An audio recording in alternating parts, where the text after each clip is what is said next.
రుక్మిణి, పనిచేసే కోడళ్ళంతా పని మనుషులు అయిపోతారా? అయినా కోపంలో ఉన్నప్పుడు 1,00,000 అంటారు.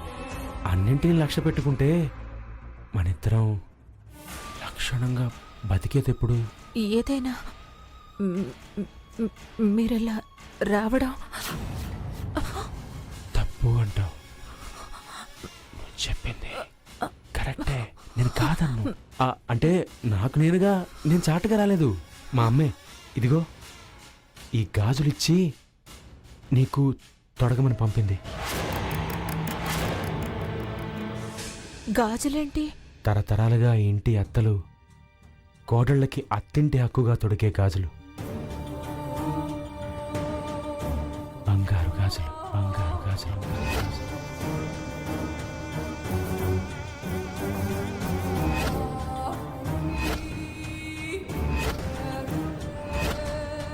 మా అమ్మ నాకు ఈ బంగారు గాజులు ఇచ్చి నీ చేతులకి వేయమంది.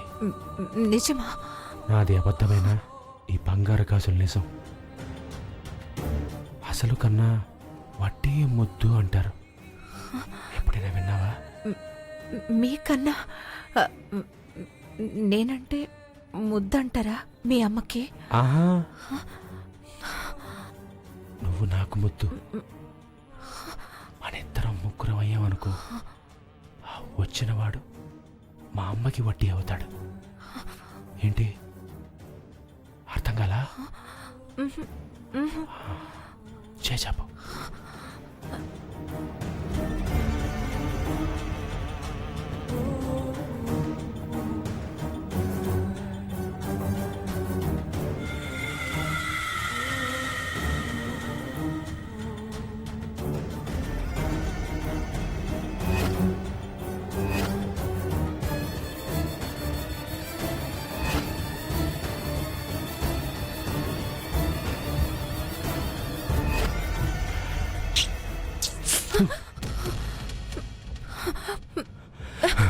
రుక్మిణి, నిన్నిక్కడ ఉంచిన మా అమ్మే నిన్ను రేపు నెత్తిన పెట్టుకుంటుంది.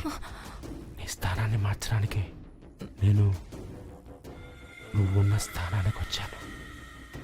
నీళ్ళతో నీడ అన్నది నన్ను తాకరాదని, పగటితో రే అన్నది నన్ను తాకరాదని. నేలతో నీడ అన్నది నన్ను తాకరాదని, పగటితో రే అన్నది నన్ను తాకరాదని.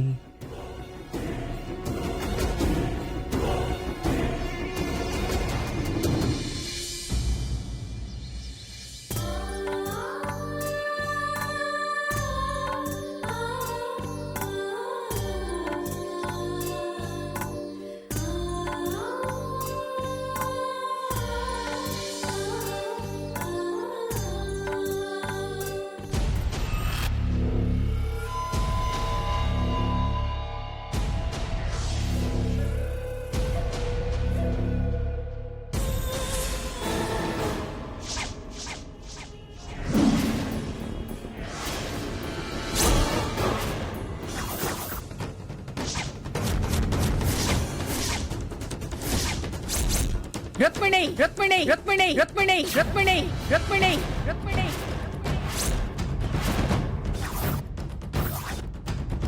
ఇలారా, ఇలారా, ఇలారా, ఇలారా.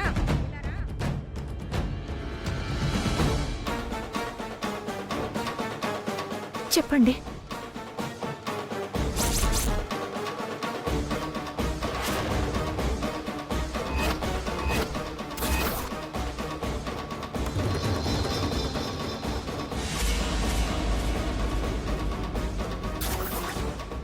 ఈ గాజులెక్కడవే?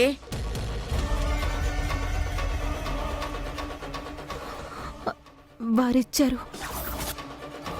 వారెవరో? వాడేనమ్మా మన గోకుల కృష్ణ. మీరు తలదూర్చకండి. అమ్మా చెప్పవే, ఎవరిచ్చారు? అట్నుంచి వెళ్తే దొరికిపోతాను అనుకుంటే ఇలా దొరికిపోయానేంటి? మెల్లగా ఇక్కడ నుంచి జారుకోవడం మంచిది.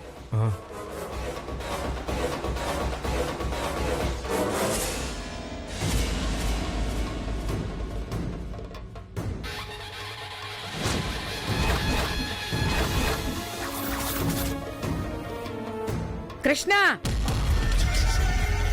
ఇలా రా.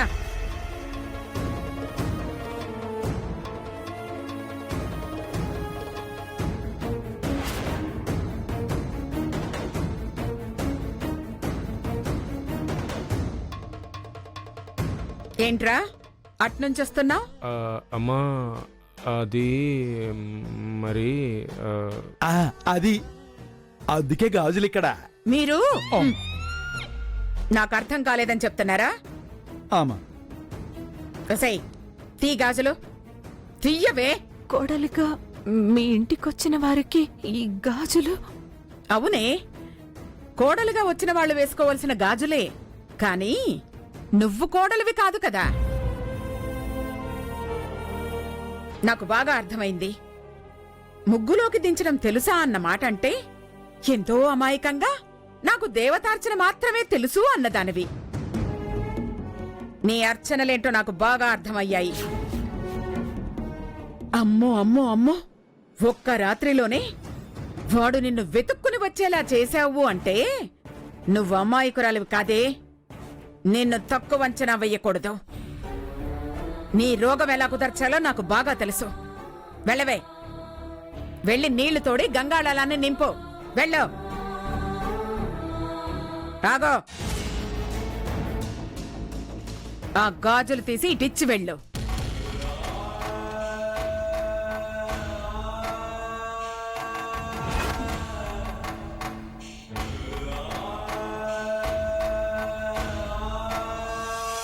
తరతరాలుగా ఈ ఇంటి అత్తలు కోడళ్ళకి అత్తింటి హక్కుగా తొడిగే గాజులు,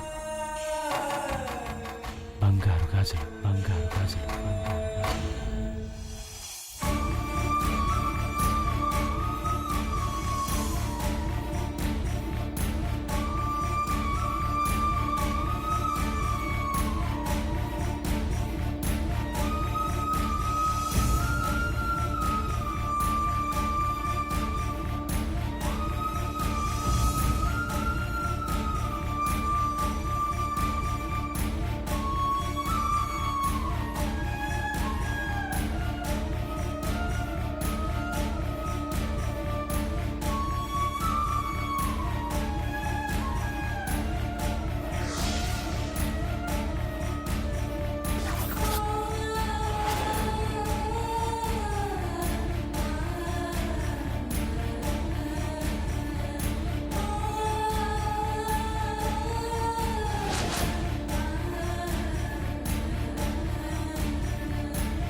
ఇదిగో అమ్మాయి, సంగీత విద్వాంసులు గోపాలకృష్ణ గారి ఇల్లు ఇదేనా? అవునండి. మీరు? నువ్వాగో.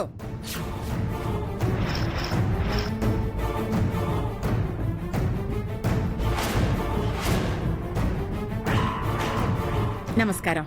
నమస్కారం అమ్మా.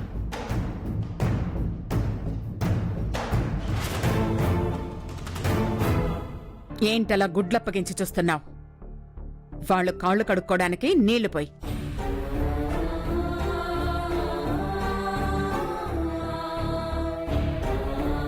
వదిన గారు, మా అమ్మాయి. నమస్కారం అండి.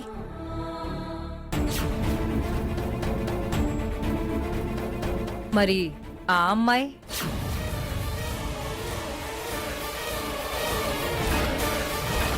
మా ఇంటి పని మనిషి, మా ఇంటి పని మనిషి, మా ఇంటి పని మనిషి.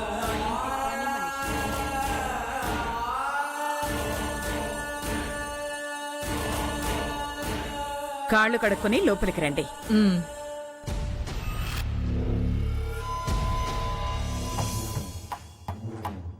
ప్రయాణం బాగా జరిగిందా? ఏమంత దూరం అమ్మా, ఇబ్బంది పట్టడానికి భేషుగ్గా జరిగింది. ఆ అబ్బాయి ఉన్నారా వదినా? ఉన్నాడు. ఏంటలా నిలబడి చూస్తున్నావు? ఇంటికి బంధువులు వచ్చారు, వెళ్ళి కాఫీ తీసుకురాపో. వెళ్ళో.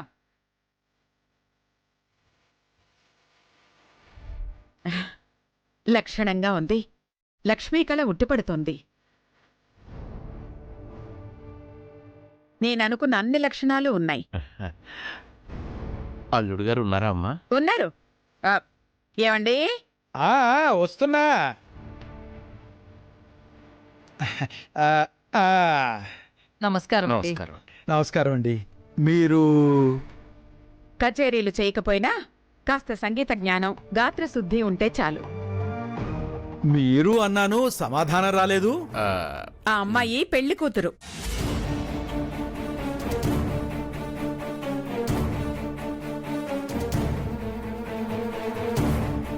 వీళ్ళకి గోకులకృష్ణ నచ్చాడు. సంబంధం ఖాయం చేసుకుందామని వచ్చారు. సంబంధం ఖాయం చేసుకుందామని వచ్చారు. సంబంధం ఖాయం చేసుకుందామని వచ్చారు.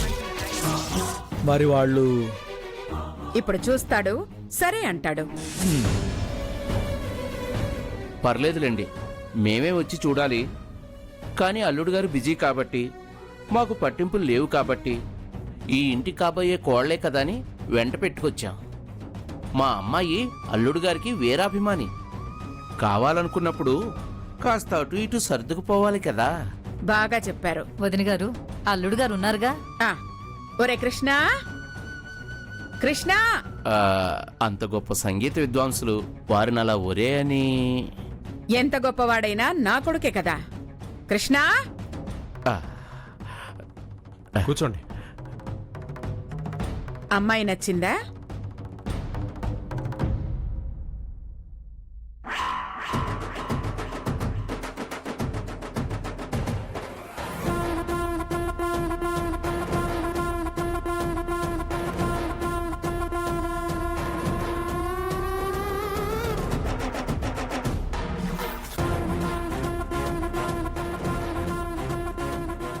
నాకు నచ్చింది.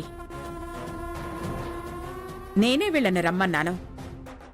నిన్ను వాళ్ళు చూస్తే చాలని పిలిచా. ముఖ్యంగా పెళ్లి కూతురు.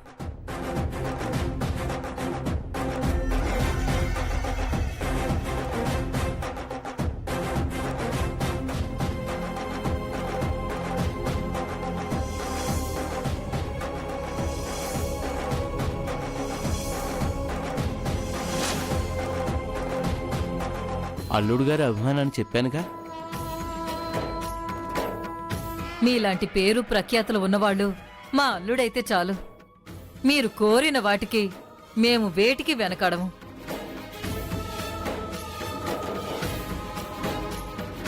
కాఫీలు చెప్పి ఎంతసేపు అయింది? త్వరగా తీసుకురా.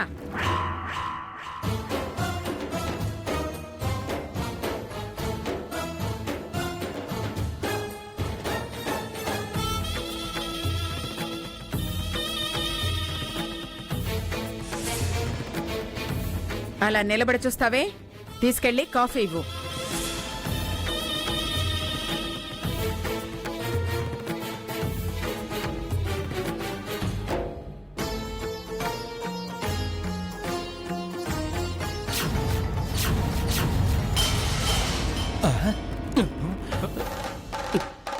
ఇచ్చే.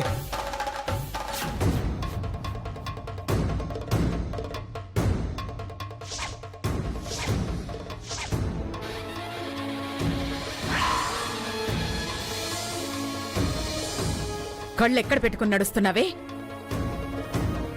తినే తిండంతా ఎక్కడికి పోతోంది? చేతుల్లో బలం లేదా?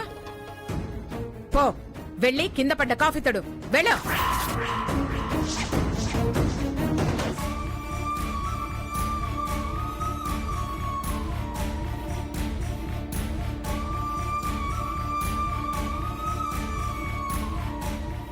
చచ్చే, ఎంత నీచువా!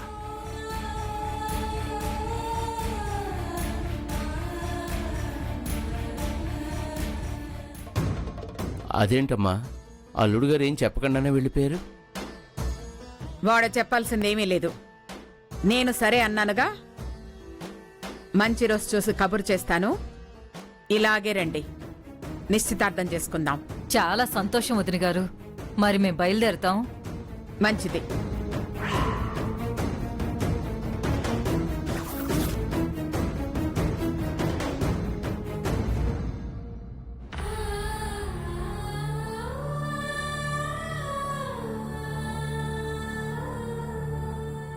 ఏమిటి స్వామి ఇది? ఏదైనా దైవ నిర్ణయం అని సర్దుకుపోయేదాన్ని. నాకు అన్యాయం చెయ్యవనే నమ్మకంతో బతుకుతున్నదాన్ని. అసలు నేను ఆశించానా, ఆశపడ్డానా?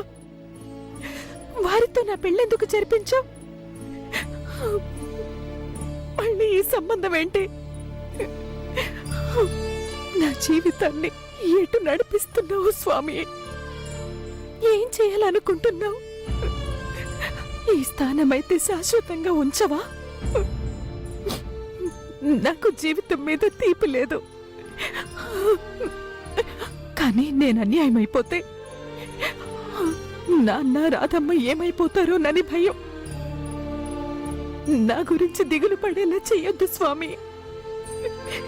నీ సేవే జీవితంగా భావించి బ్రతుకుతున్నారు.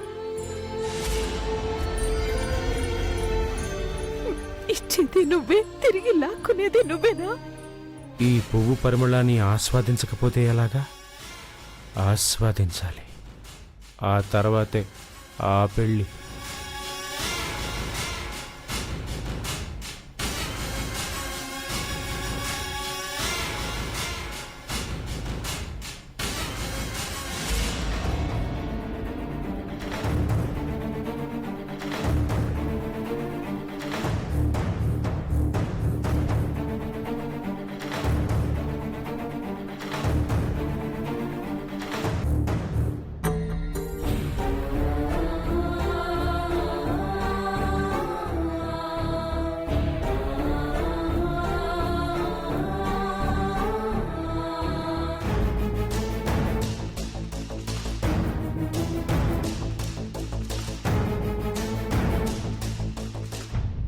వద్దు రుక్మిణి,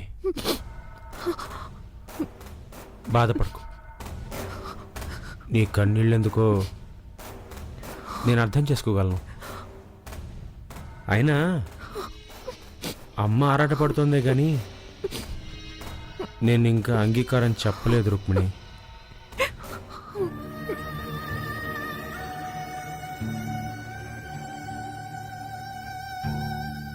ఈ అభిప్రాయాలు, అంగీకారాలతో అత్తయ్య గారికి ఏం పని? మీరు నన్ను అర్థం చేసుకున్న ఏం ప్రయోజనం? మీరు కాదనలేరు కదా. తలంచాల్సిందే. ఆవిడ చూపించిన అమ్మాయి మెడలో మీరు తాళి కట్టాల్సిందే కదా. కట్టగా నీతోనే జీవితాంతం ఉండిపోతా అనుకున్నావా? నీ మీదున్నది వ్యామోహం మాత్రమే.